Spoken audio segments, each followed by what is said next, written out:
కాలంలో మరి పాటుపెట్టే పరిస్థితి ఇచ్చి అమరావతికి ఉద్దీపన ప్యాకేజీ, అదేవిధంగా Visakha railway zone, Visakha steel plant, తర్వాత ఇండస్ట్రియల్ కారిడార్సు, ఇవన్నీ కూడా వీటితో పాటు ఏదైతే ప్రపంచ స్థాయిలో మరి గూగుల్ సెంటర్ కావచ్చు, లేకపోతే హైడ్రోజన్ ప్రాజెక్ట్స్ కావచ్చు, మరి ఏదైతే మరి ప్రపంచ స్థాయి ఈ ప్రాజెక్టులు తీసుకురావడంలో నరేంద్ర మోడీ గారి దార్శనికత, కూటమి ప్రభుత్వం యొక్క సత్ఫలితాలు ఇక్కడ మనకి స్పష్టంగా కనబడతా ఉన్నాయి.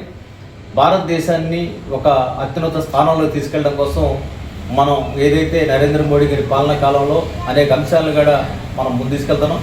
ముఖ్యంగా నరేంద్ర మోడీ గారి కాలంలో మనం డిజిటల్ విప్లవం మనం సాధించాం. డిజిటల్ విప్లవం ద్వారా గతంలో మరి నిధుల విషయంలో ఒక క్లారిటీ లేని పరిస్థితుల నుంచి మనం నిధులు వినియోగం చేసుకునే విషయంలో ఒక డిజిటల్ విప్లవాన్ని మనం కూడా సాధించుకున్నాం.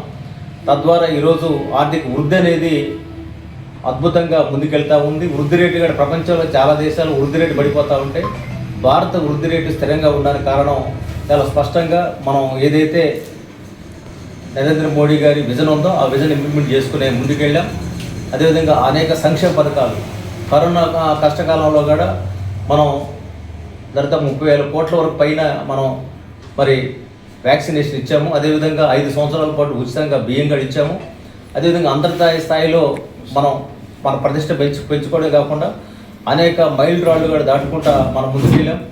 పారిశ్రామికంగా భారత్ని ముందుకు తీసుకెళ్ళడంలో మనం చాలా స్పష్టమైన వైఖరితో ముందుకెళ్తున్నాం. వాళ్ళ గొంతు మరి వాళ్ళ ఆ గొంతు ఎండిపోకూడదని చెప్పి జలజీవన్ మిషన్ పేరుతో కూడా మనం కోట్లాది రూపాయలని నిధులు కేటాయించుకున్నాం. ఆహార భద్రత, అదేవిధంగా అంతర్జాతీయ సంబంధాలు, ప్రపంచంలో మన ఉక్రెయిన్లో మన విద్యార్థులు అవసరమైనప్పుడు అక్కడికి మనం పోయాం. అక్కడ మనం మన విమానాలు పంపించి మన విద్యార్థులను వెనక్కి తెచ్చుకున్నాం. అదేవిధంగా మరి ప్రపంచంలో రక్షణ రంగంలో దాదాపు 2 లక్షల కోట్ల పైన రక్షణ రంగంలో మన నిధులు కేటాయించడం ద్వారా ఎంత మాత్రం కూడా మనం తగ్గం రక్షణ రంగంలో అనేది కూడా మనం నిర్దేశించుకున్నాం. చంద్రయాన్ పేరుతో ఒకేసారి 100 క్షిపణులను అంతరిక్షంలో ప్రవేశపెట్టామంటే దానికి కారణం కేవలం నరేంద్ర మోడీ గారి విజన్ అని చెప్పడానికి ఏమాత్రం సందేహం లేదు. ఈ విధంగా బేటీ పడావో బేటీ బచావో లాంటి అనేక కార్యక్రమాలు, PM Mudra Yojana, Atal pension Yojana, smart city, తర్వాత వృద్ధులకు 5 లక్షల వరకు ఉచితంగా బీమా సౌకర్యం, అదేవిధంగా ఆయుష్మాన్ భారత్ పేరుతో మనం వారికి సంబంధించి ఏదైతే 70 ఏళ్ళు పైబడ్డ వాళ్ళకి మనం వాళ్ళకి ఆరోగ్యపరమైన పథకం ఇవ్వాలో ఆ పథకాలను కూడా మనం ఇచ్చే కార్యక్రమం చేసుకుంటున్నాం. కాబట్టి ఇన్ని పథకాలు తీసుకురావడం ద్వారా భారతీయ జనతా పార్టీ మరి నరేంద్ర మోడీ గారి కాలాన్ని మేము ఒక స్వర్ణయుగంగా భావించి ఈ కాలాన్ని అమృత కాలంగా మేము భావిస్తున్నాం. కాబట్టి రాబోయే రోజుల్లో భారతీయ జనతా పార్టీ మరింత బలోపేతం చేసే దిశగా ముందుకు సాగుతాం. రాబోయే రోజుల్లో తెలంగాణలో అధికారం సాధించబోతున్నాం. ఆంధ్రప్రదేశ్లో కూటమి పాలన ముందుకు కొనసాగుతుంది.